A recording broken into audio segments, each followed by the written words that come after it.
Fırat Akdeniz'e devam edip Fırat, sizin nasıl bir hikayeniz var? Sen neler anlatmak istersin? Aslında anlatılan hikayeler çoğu da ortaktır. Birbirine o kadar çok benzer ki. Yani şimdi anlatacağımız hikayemiz de aşağı yukarı Sozlar'ın anlattığı hikayeye çok denk gelen bir hikaye. Biz de Diyarbakır'ın Kulp ilçesinde ikamet ediyoruz. Köyümüz hayvancılıkla uğraştıkları için sanırım Mayıs ayında bizler Muş'la Kulp sınırında bulunan Şenyayla bölgesine gider. Ekim ayının başında da döneriz. Tabii amcam tam da bizler dönüş hazırlığı yaparken Ekim ayından Şenyaylası'ndan Kulp'a dönüş hazırlığı yaparken o dönem büyük bir operasyon gerçekleştiriliyor.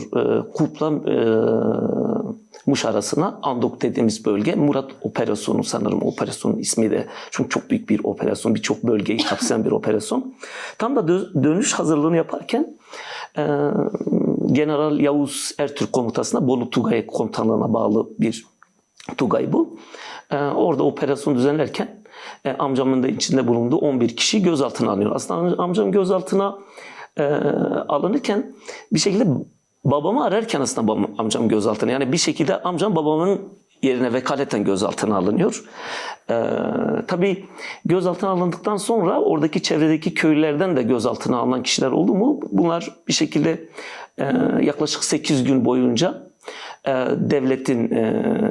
devlet oradaki askerlerce gözaltında tutuluyor ve bu ailelerin çoğu onlara yemek de götürüyor. Mesela yengem ve diğer köylüler yaklaşık 8 gün boyunca gözaltında olan bu kişilere yemek götürüyorlar. Tabii ki o esnada yemek götürürken elleri kolları bağlı bunlar. Sadece yemeklerde ya da kendi ihtiyaçlarınızı, özel ihtiyaçlarını karşılarken kolları çözülüyor. En son 8. günde yengem yemek götürürken amcam diyor ki yarından sonra bir daha gelmeyin. Bizi buradan götürecekler. Bunu söylüyor ve ertesi gün görgü tanıklarına göre bu gözaltına alınan 11 kişiyi helikoptere bindirerek oradan uzaklaştırıyor ve o günden sonra bir daha onlardan haber alınamıyor. Tabii haber alınamıyor. Bunun üzerine amcam Mehmet Emin Akdeniz yani amcamın kardeşi 1994 yılının hemen başında İnsan Hakları Derneği Diyarbakır Şubesi'ne başvuruda bulunuyor. Hem abisi için hem de diğer gözaltına kaybedilen 11 köylü için başvuruda bulunuyor ve bu dava kısa sürede Türkiye'de iç hukuk yollarında tükettiği için hemen o dava AİHM'e gidiyor ve 2001 yılında AİHM gözaltında zorla kaybetme suçunu işleyen Türkiye Cumhuriyeti Devleti'ni büyük bir tazminata mahkum ediyor ve ailelere tazminata hükmediyor. 2004 yılında tesadüf yine aynı o bölgede Andok bölgesi Kepir dediğimiz mevzada bir çoban çok ilginç tesadüf bazı kemiklere rastlanıyor. Tabii bazı kemiklere rastlanınca orada aslında 2000'den sonra o yayla yasak kaldıktan sonra insanlar hep kendi ölülerinin peşinde koştular. Hep bir arayışta bulundular. Belki buradadır ya da bir dere kenarında ya da bir dağın yabancında falan.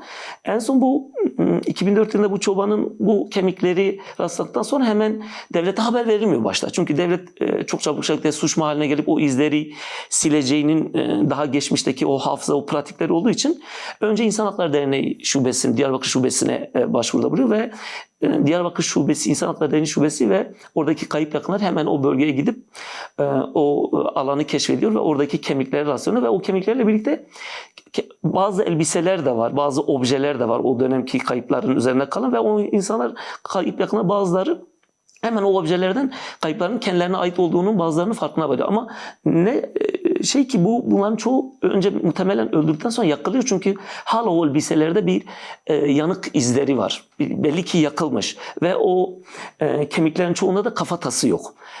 Benim amcam mesela bunlarda çocuğu kendi tütün tabakasından tanıyor ki bu benim babamın tütün tabakası diyor ve oradan o kemikler daha sonra Cumhuriyet Başsavcılığına teslim ediliyor ve o kemikler ne hikmetse yıllar sonra adli emanete kayboluyor. Yani amcam gözaltındayken sağken devlet tarafından kaybedildi. Sonra ölüsü ortaya çıktıktan sonra kemikleri de ortaya çıktıktan sonra kemikler de kaybedildi. Yani bir insan bu ülkede kaç defa kaybedilebilir? Yani gerçekten çok kaybedildi. Evet, gerçekten çok trajik bir durum. Yani sizin de yıllardır süren mücadeleniz aynı şekilde var. Fırat, yani sizde de benzer bir durum yaşanıyor yine. İnsan Hakları Derneği'nin Kayıp Komisyonu'nda da haftalardır bu hikayeleri okuyorsun aynı zamanda da. Yani bunun size, aile, topluma nasıl bir yansıması oluyor?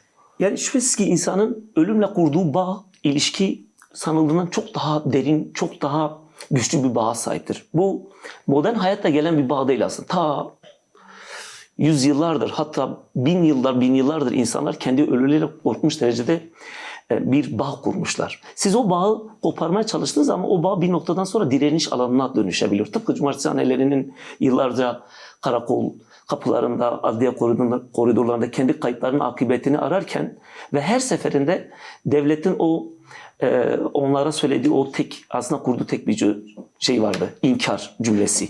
Ve o inkar cümlesinin sonucunda kayıp yakınları kendi kayıplarının adaletini kamusal alanda artık arama başladı ve 27 Mayıs 1995'ten günümüzde bizler sokakta toplumun vicdanına seslenerek kendi kayıplarımızın gözaltına zorla kaybedilen kayıplarımızın akıbetini arıyoruz. Tabii ki bu bir bayramı geride bırakırken insanın kendi sevdiklerine, kendi akrabalarına ya da kendi kanından olan birinin en sevdiği kişilerin bugün mezarını dahi gidip sarılamaması, gidip ağıt yakamaması, gidip gözyaşlarına toprağını ıslatmaması gerçekten insanın bu simgesel evrende insanın duygu dünyasında muazzam derecede bir boşluk yaratıyor. Ve tam da aslında kayıp yakınlar olarak bizler o boşlukta yaşıyoruz. Ortada bir naaş yokken, bir beden yoksa ve bu beden bir mezarla buluşmamışsa, siz bu mezarın arkasında siz onun dini ritüellerini yerine getirmemişseniz, siz taziyesini kurmamışsanız, siz eğer bunun lokmasını dağıtmamışsanız bu evrende, bu simgesel evrende insanın duygu dünyasına bir boşluk yaratıyor. Ve siz onu aslında ölü olarak da kabul etmiyorsunuz. Çünkü siz onun ölüsüne tanık değilsiniz. Yani yasakta bile tanımıyor. Evet, siz onun ölümüne tanık değilsiniz. Dokunmadığınız, ölümüne tanık olmadığınız, görmediğiniz kendi kaybınızı ölü olarak kabul etmiyorsunuz. Çünkü edemiyorsunuz. Çünkü siz buna tanık olmamışsınız. Onu layıkıyla kefenleyip öteki dünyaya uğurlamamışsınız. Bu ritüeller olmadığı için ve sizler buna tanık olmadığınız için biz o duyguyu, onu ölü olarak da kabul ediyoruz. Aslında yaşamadığını da biliyoruz. Tam da aslında biz kayıp yakınları bu arafta yaşıyoruz. Bu duygu arafında yaşıyoruz. Yaşamadığını biliyoruz aslında ama onu ölü olarak da kabul etmiyoruz. Çünkü tanık değiliz onun ölümüne. Tanık olmadığımız bir ölümüne, dokunmadığımız, şahit olmadığımız bir insanın ölümüne ölü olarak kabul edemiyorsunuz. Ve maalesef geride kalan devlet sadece kayıplarımızı gözaltına alıp yok etmedi aslında. Geride kalanlara da sonsuz bir acı bırakmak istedi. Ve tam da kayıp yakınları aslında bugün bu sonsuz acıyla yaşıyor. Çünkü bitmeyen bir yas süreci var.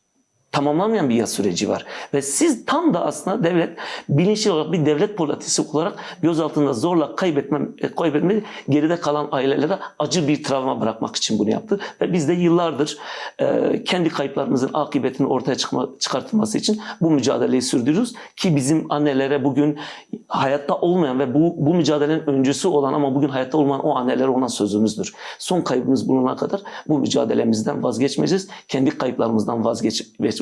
Dirisini aldığınız kayıplarımızın en nihayetinde kemiklerine kavuşana kadar onu bir layıkıyla bir mezarına defnede kadar bu mücadelemiz sürecektir diye düşünüyorum. Fırat, peki geçmişle yüzleşmenin gerçekleşmesi için nasıl bir yol izlenmeli? Yani şunu bir kere başta sizinle belirteyim. Yani Cumhuriyet'ten günümüze yaklaşık 100 yıldır iktidara gelen her hükümet istisnasız Kürtlerin toplumsal hafızasına ve belleğine özel bir mesai harcamıştır. Çünkü son 100 yıl yani katliamlar ve semboller tarihidir aslında. Bunu çok iyi biliyoruz ve her seferinde özellikle Kürtlerin toplumsal belleğine ve hafızasına bir gönderme var. Sürekli örneğin beyaz toroslarla, örneğin yeşil kodladı Mahmut Yıldırım'ın posterlerini, bütün bunlar zaman zaman bir hatırlatma aracıyla önümüze kalabilir. Ama çok belli aslında burada. Kürtlere o yenilgi duygusunu, o hafızayı sürekli zihinde canlı tutmaktır. Ama Kürtler 100 yıldır bu devletin Kürtlere layık gördüğü katliamları, faili meçhul cinayetleri, gözaltına zorla kaybetmeleri, yargısız infazlarına yönelik yaptığı bu devlet politikası haline getirdik bu pratikleri. Kürtler de bunun karşısında bir direniş gösteriyor. Yani bunun sorumluları, bunun karşısında bunun mücadelesini yürütüyor. Tabii ki bizler eğer gerçek bir anlamda bir yüzleşmeden bahsedeceksek, yani devletin son 100 yıldır Kürtlere reva gördüğü bütün o uygulamaları, o pratikleriyle hesaplaşıp, yüzleşip ondan sonra hesaplaşması lazım. Bakın bizler sadece kendi kayıplarımızın akıbetini ortaya çıkartmasıyla ilgilenmiyoruz. Gerçekten Türkiye'nin demokratikleşmesi, insan hakları, adalet, hukuk, vicdan mücadelesinin de aslında bir şekilde bunun mücadelesini veriyoruz. Ve en nihayetinde bugünkü geldiğimiz süreçte toplumsal bir barışı konuşacaksak devlet ilk önce şapkasını önüne koyup son 100 yılda Kürtlerin başına getirdiği bütün bu olayları, bütün bu kitle katliamları, bütün bu faili meçhul cinayetleri, yargısız infazları, gözaltına zorla kaybetmelerle yüzleşmeli. Eğer gerçek bir yüzleşme yoksa bunun adına gerçek bir barış da diyemeyiz. Önce eğer toplumsal bir barışı konuşacaksak mezarsız ölülerimizle yüzleşeceğiz. Kefensiz ölülerimizle yüzleşeceğiz. Eğer kendi ölülerimize akıbetini ortaya çıkarılmasa gerçekten bu barış kırılgan bir barış olur. Bu barış eksik bir barış olur. Ve eğer barışın yolu kesinlikle cumartesi annelerinin yıllardır mücadele ettiği mezarsız ölülerin ortaya çıkmasıyla başlar. Eğer kendi ölülerimize kavuşmazsak, kendi o yıllardır mücadelesini verdiğimiz, yıllardır yasını tuttuğumuz bu kayıplarımızın akıbeti ortaya çıkartılmasa ve failler yargılanmasa toplumsal anlamda gerçek bir barıştan bahsedemeyiz. Bu da eksik bir barış olur, bu da kırılgan bir barış olur. Peki bu noktada hangi somut adımlar atılmalı? Yani devlet her şeyden önce kendi geçmişiyle bir hesaplaşmalı, bir yüzleşmeli. Maalesef bir yandan devlet bir toplumsal barış müzakerelerini yürütürken, bir barış sürecine girirken bir yandan da aslında tam da geçmişin hafızasını da silmeye yönelik pratikleri de görüyoruz. Mesela en son siz de tanıksınız, yaklaşık bir ay önce Adalet Bakanlığı bünyesinde bir faili meçhul cinayetleri araştırma komisyonu kuruldu. Ama ve bu komisyon aslında bir şekilde bir umut da taşıdı. Gerçekten bir yüzleşme, bir hesaplaşma olacak mı? Gerçekten devlet burada geçmişte reva gördüğü, Kürtlere reva gördüğü bu katliamları, bu politikalarıyla yüzleşip bunun hesabını soracak mı ilgili faillere ya da bu işin aktörlerine? Ama tam bu umudu, tam bunu tartışıyorken daha geçen hafta maalesef 90'ların hafızasında yer edilmiş ve JITEM davası olarak da bilinen dar geçit davası maalesef yani bu kadar tanık ortadayken zaman aşımından dolayı maalesef o dava da düşürüldü. Tıpkı Kulp davası gibi, tıpkı JITEM ana davası gibi, tıpkı Vartinis davası gibi. Ve bir yandan yüzleşme için ya da hakikatleri ortaya çıkarmak için bir komisyon kurulurken bir yandan da devlet geride bıraktığı o enkazları bir kapatarak o dosyaları örtbas edip ya da bir şekilde tarihin o tozlu raflarına gönderebiliyor. Ama burada gerçekten bir samimiyet testi çok önemli. Hala devletin bu yüzleşme meselesinde çok uzak olduğunu düşünüyorum. Yani zaten bunları da ilerleyen sürede konuşacağız. Fırat Akdeniz, sizin bu duruma yaklaşımınız nedir? Nasıl bakıyorsunuz bu konuya? Yani tabii ki yani bu yüzleşme meselesi yeni bir şey değil. 90'lardan gelen bir durum da değil. Yani biraz önce de aslında biraz açtım aslında. 100 yıldır devam eden bir devlet politikası, 100 yıldır devam eden bir haksızlık, hukuksuzluk, 100 yıldır devam eden bir inkar var. Dili yok edilmiş, kimliği inkar edilmiş, isimleri değiştirilmiş, dili tutsak edilmiş bir halktan bahsediyoruz. Bu kadar zulmü, bu kadar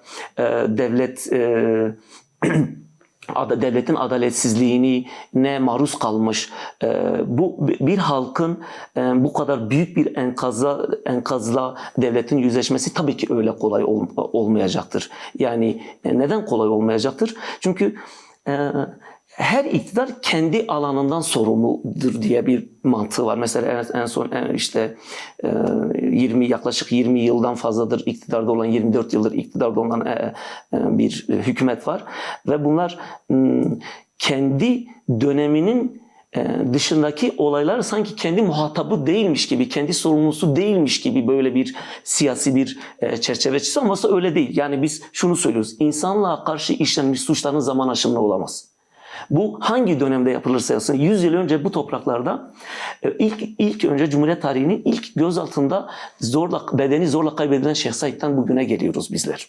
Bakın Şeyh Said 1925 yılında o isyandan sonra idam edildikten sonra bedeni ortadan kaybediyor. Keza aynısı Seyit Rıza da bedeni ortadan kaybediyor. Çünkü devlet o insanların hafızasını ortadan kaybederek yok etmek üzerine şey yapıyor. Değil mi? Onların da henüz Tabii bir ki. mezar yeri Şimdi yok. Bir şey yok. biz yani sadece AKP dönemindeki haksız hukuksuzları değil ya da 90'ların o düşük yoğunluklu savaş Kürdistan coğrafyasındaki o PKK ile olan mücadelesindeki o devletin hukuk dışına çıktığı yargısız infazlar, faili meçhul cinayetlerle sadece değil. Aslında 100 yıllık devam eden bir devlet pratiği var ve devreden bir miras var. Şimdi eğer yüzleşeceksek buradan başlayacağız. Yani Kürdün hafızası sadece 90'lı yıllarla takılıp kalmamış. 100 yıl önce bu topraklarda Şeyh Said'in hala mezarı aranıyor. Hala toplum onun mezarının peşinde. Hala onun bıraktığı fikirler, onun bıraktığı değerler, onun bıraktığı mücadele yok olmadı. Siz bir bedeni ortadan kaldırabilirsiniz ama onun bıraktığı fikirleri yok edemiyorsunuz. Ve o devlet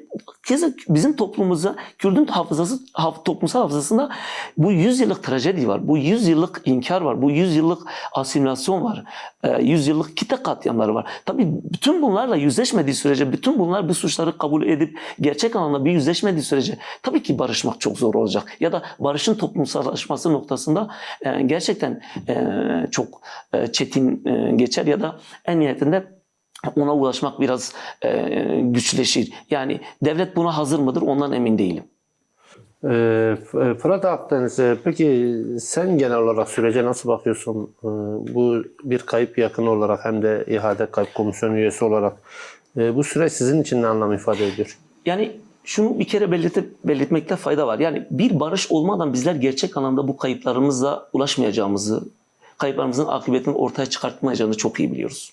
Çünkü toplumsal bir barışla ancak bizler bu kayıplarımızla yüzleşeceğiz ya da kayıplarımızın belki bir kısmına ulaşabiliriz. Tabii ki hiçbir zaman bütün kayıplarımıza ulaşmayacağız. Çünkü birçoğunun muhtemelen doğada kaybedilen kayıplarımızın kemikleri tamamen ortadan kaybolmuş. O doğanın insafında tamamen yok olup gitmişler. Bunu biliyoruz. Bunun farkındayız. Bunun farkındayız ama şunu çok iyi biliyoruz. Yani savaşmak en kötü barış bile en iyi savaştan daha iyidir. Bunu bir kere bunun farkındayız. Biz bu mücadeleyi 27 Mayıs 1995'te bugüne taşırken aslında sadece Türkiye'deki kayıplarımızı aramadık. Aslında o anneler daha ağır bir bilançonun, daha ağır bir fotoğrafın ortaya çıkmasını da önüne büyük bir engel oldular. Yani bakın 27 Mayıs 1995'ten sonraki süreçte sistematik olarak gözaltına zorla kaybetme bir düşüş oldu. Çünkü kamusal alanda bu mücadele görünür hale geldikten sonra ve uluslararası bir mecraya taşındıktan sonra devlet ister istemez bu politikasını gözden geçirdi ve 95'ten sonra gözaltında zorla kaybetmeler daha böyle sayısal olarak, daha böyle istatistik olarak bir düşüşe neden oldu. Eğer bugün bazılarımız hayattaysa, bazılarımız yaşıyorsa gerçekten bunu o cumartesi annelerin verdiği mücadeleye borçluyuz. Çünkü onlar olmasaydı bugün çok daha karanlık bir tabloyla karşı karşıya kalabilirdik maalesef. Fırat Akdeniz, sen ne diyorsun bu geçmişle yüzleşmede iktidar genel olarak hangi adımları atması gerekiyor sence?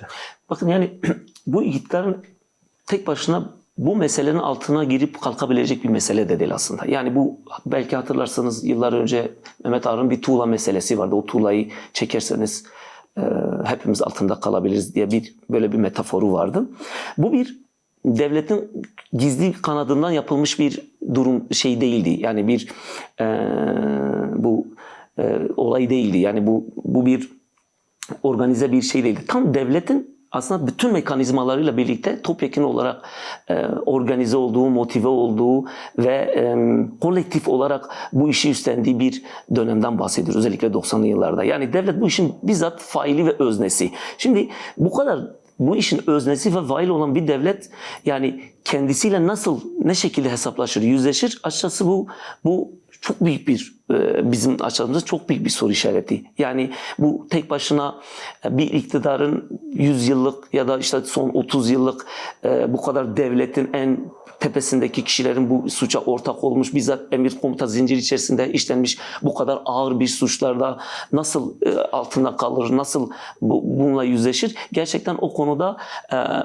yani biz de çok merak ediyoruz. Ama en nihayetinde eğer gerçekten bu Kürt halkıyla barışacaksanız, Kürt halkının hafızasıyla bir kere öncelikle o hafızanın yarattığı o tahribatı onararak ancak bunu yarattığınız o derin acılarla yüzleşerek ancak bir şekilde bu barışa nihayet barışın toplumsallaşması noktasında buna ancak şey yapabiliriz, kavuşabiliriz. Ama öte tarafında siz bu kadar ağır bir enkazın, bu kadar ağır bir devlet sorumluluğunun yaptığı bu kadar hukuksuzluk, vicdansızlık, hukuk adaletsizliği nasıl, hangi yöntemlerle, ne şekilde yüzleşeceksiniz ya da bunu nasıl açığa çıkartacaksınız? Açıkçası bunu biz de merak ediyoruz. Ama şunu söyleyebilirim. Devlet bununla yüzleşmeli. Ucu nereye dokunursa dokunsun. Yani 90'lı yıllarda yaşattığı acılar, 70'li yıllardaki durum ya da Cumhuriyet'in Değil ilk mi? kuruluş. Adalet Bakanı Tabii en ki. son açıklamasında mesela Gülistan Doku şeyinde bir açıklama yapmıştı. Ucu nereye dokunursa dokunsun gitsin. Bunlarda da aynı cesur adımların atılması gerekiyor. Yani tabii ki öyle olması lazım. Yani bu meselenin Ankara'nın o karanlık dehlizlerinde kaybolmaması gerektiğini düşünüyorum. Ama devlet isterse bunların hepsini ortaya çıkartabilir. Çünkü devlette muazzam derecede bir arşiv var. Bakın en basitinden iki örnek size vereyim. Hem Gülistan Doku hem de sizin biraz önce bahsettiğiniz Berfu Ana meselesi. Tam da 2010 yılında dönemin Başbakanı Erdoğan'la görüşürken Orada tabii ki Çaycı'ya kadar tabii ki, inebildiler yani. yani orada 20 günlüğüne 1980 darbesinde özellikle Cemil Kırbayır'ın 13 Eylül 1980'de gözaltına alındıktan sonra işkence sonucunda öldürdükten sonra bedeni yok ediliyor, ortadan kaldırılıyor ve Erdoğan ya Berfu Ana'ya dönüp ben sizin oğlunuzu bulacağım diyor ve bir meclis alt komisyonu kuruyor. Hafızam yoksa o dönem o meclis alt komisyonu başkanı Anayasa Profesörü Zafer Üskülp başkanlığında bir komisyon kuruluyor ve bu komisyon yaklaşık 350 sayfalık bir rapor hazırlıyor. Ve bu rapor gerçekten inanılmaz derecede içeriği ayrıntılarla dolu. Yani biraz önce siz de söylediniz 20 günlük geçici olarak gelen bir çaycının ifadesi bile alınıyor. Yani demek ki devlet istese Gülistan Doku meselesi de keza öyle. Yani nasıl organize bir şekilde devlet ve bürokrasi işin içinde olduğunu isterse devlet bunu her yönüyle aslında açığa çıkartabilir. Bu cinayeti işleyenleri ortaya çıkartabilir. Yani bunu biliyoruz. Devlet gerçek anlamda samimi ise, bu iktidar samimi ise 90'lı yıllarda da 100 yıl önce de Şeyh Said'in mezarını da ortaya çıkartabilir. Seyit Rıza'nın mezarını da ortaya çıkartabilir. Tıpkı Gülistan Doku'nu ya da Cemil Kırbayı'nın dosyasındaki o ayrıntılara ulaştığı gibi. Ama ikisinin ortak özelliği var. Ne Cemil Kırbayı'da da ne Gülistan Doku'da da mezara ulaşılmadı. Kemiklere ulaşılmadı. Bakın mesele orada aslında. Cemil Kırbayı'nın her şeyi ortaya çıktı ama onun kemiklerine kavuşamadı Berfu Ana. Ya tam bu noktada Gülistan Doku'nun genel, da keza aynı şekilde onun mezarına maalesef ulaşılmadı. genel adımlar noktasında hani bahsettiniz ya bu iki örnek üzerinden. Genel olarak hangi adımlar atılırsa bu süreç daha fazla hızlanır? Yani biraz önce de söylediğim gibi bazı sembolik adımlar olması lazım. Yani siz Cemil Kırbayı'nın mezarını bütün ölümüne kadar ki o ayrıntıları ortaya çıkartsın ama peki öldürülüp mezarı ortadan kaldırdıktan sonra neden mezar yok? Neden kemiklerine kavuşulmadı? Ya da Gülistan Doku bugün bütün olaylar ayrıntılarına kadar, derinlemesine kadar ucu birçok yere dokunmasına kadar her şey çıktı. Telefon görüşmesinden tutun WhatsApp görüşmelerine kadar ya da işin bedenin ortadan kaldırmasının ama ortada beden yok. O beden acaba şunu düşünüyorum. O beden bir tuğla mıdır? O beden ortaya çıktıktan sonra devletin o tuğlası çekilmiş mi olur? Bence devletin tıkandığı yer burasıdır. O beden ortaya çıktıktan sonra devlet bu suçu kabullenmiş oluyor ya da bunun arkası da gelebilir. Ve bence dönüp kendimize soracağımız ya da devlete soracağımız soru şu olur. O beden neden bulunamıyor?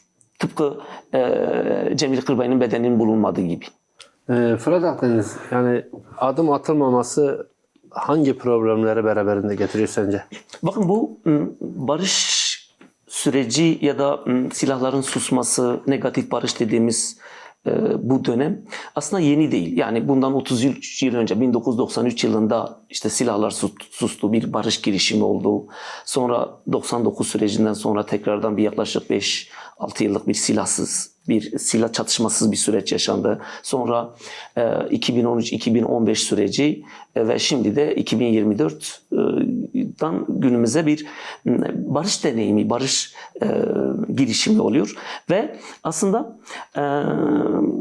yani zaman zaman devletin de yani bu meseleye dair belli adımları oldu. İşte 2013 sürecinde özellikle bizim 90'lı yıllarda gözaltına zorla kaybedilen çoğu mesela davalar, dosyalar açıldı. Özellikle Ergenekon operasyonunda gözaltına alınan o generallerin birçoğu aslında yargılandı ama tabii ki o dönemin çoğu, bugünkü düşen davanın çoğu da aslında o barış sürecinin ne kadar olumlu bir yönde ilerlediğini ve barış süreci olmadan aslında bizler hakikatle yüzleşmeyeceğimizi, bize geçmişimizle yüzleşmeyeceğimizi, bizler kayıplarımızın akıbetinin öğrenmeyeceğimizi biliyoruz. Yani geçmişin barış deneyimlerinde ortaya çıktığı pratikler de zaten bunun bizim önümüzde bir deneyimi var.